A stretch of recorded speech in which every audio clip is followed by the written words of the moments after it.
Have you ever been stressed out looking at a problem that you knew was just beyond your control? Or have you ever felt that weight of seeing needs that need to be met and know that no matter how much you really want to meet the need, it's beyond your control?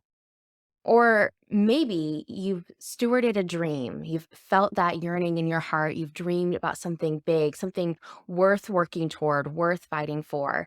And at the same time, you knew the dream was far too large for you to be able to accomplish on your own. Can you relate to that? I know I sure can. And I actually relate to all of those. And I've also been able to experience time and time again the difference that it makes when I'm able to know what's mine to carry, what is my part to play, and what are the things that I can be trusting back to the Lord as we're navigating this season together. So, if you can relate to that desire to see God come through in ways that only He can, stay tuned because that's exactly what we're talking with God about today. There are so many things in my life that I try to pick up that are actually not my responsibility. They're not the things that God would have me pick up. It's not part of what He's asked me to do or even what it looks like for me to do the things that He's asked me to do. And so I'll give you an example of that.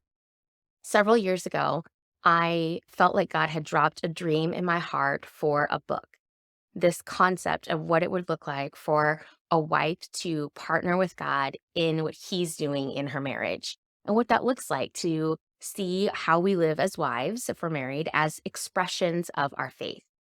And so I started this process of learning how to write and writing the book and learning things about the publishing industry.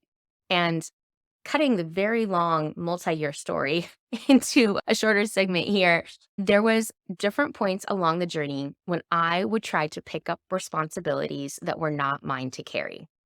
One of those moments that stands out for me is in the process of working with an agent, and she is pitching the book to publishers. I was prepared for some no's, but along the way, some of the no's started to get a little bit discouraging. I still remember a specific day that the Lord and I are discussing this weight that I was feeling about this book. And really, part of the pain I was experiencing in that moment was I truly felt like if He had given the book to somebody else, it would have been out in the world and helping people already. And so I'm telling God this: God, you should have given this book to somebody else. Why didn't you give this to somebody else? God, I feel like I'm failing at this. And He so clearly communicated back to me in my spirit: I didn't tell you to figure out how it was going to get published. I told you to write it. You keep doing your part. I will do my part.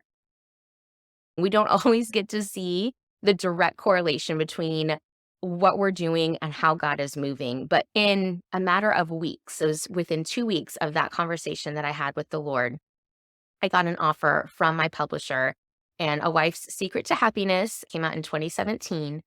And part of watching that play out was this conversation that I had with God, was me being able to see that I was picking up something that wasn't my responsibility. And I needed to trust God with the part that I couldn't make happen. I've gotten to see this play out in multiple seasons in various different circumstances in my life, as I'm sure that you have too. I'm constantly invited by the Lord to come back to Him and receive peace from Him that only He can give me, to receive insight or provision from Him that I can't possibly achieve on my own. There's opportunities for me to go back to God and ask Him, Lord, what's my part in this? And what's your part? What are the things that I can do? And what are the things that you're doing? Will you show me some of what you're doing? Will you show me what your part is and show me if I'm starting to pick up those pieces that are not truly mine to carry? As I was thinking about this today, a verse came to mind, and so I'm going to read it for us. It's from First Peter in chapter 5, and it's verses 6 through 7. It says, "Humble yourselves, therefore, under the mighty hand of God, so that at the proper time He may exalt you, casting all your anxieties on Him because He cares for you." We can cast our anxieties on God because He cares for us, because of the care that He already has. We don't have to pick up the things that are not ours to carry.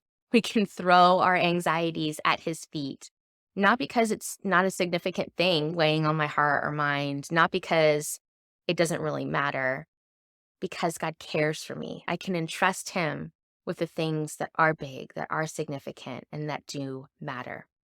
I love how verse 6 talks about how we can humble ourselves under the mighty hand of God. So at the proper time, He will lift us up. So much of navigating what's mine to carry has to do with trusting God to know the proper time. Okay, Lord, how can I stay humble before you? Do I truly trust you to handle this? Or am I exalting my own ability or my own needs to say, I need to take this on myself? I can't really cast this care and trust that you're going to catch it. So instead, I'm going to keep carrying it on my own. And the life change that comes from this is on a regular basis, I am able to go to God and ask Him, Lord, what does it look like for me to steward what's in my hands today? In light of everything going on in your life and the things that are heavy on your mind or your heart, let's start talking with Him about it. And here's the question: God, is there anything that I'm carrying today that I'm not meant to carry? Please show me and show me what you'd like me to do about it. Have a good time.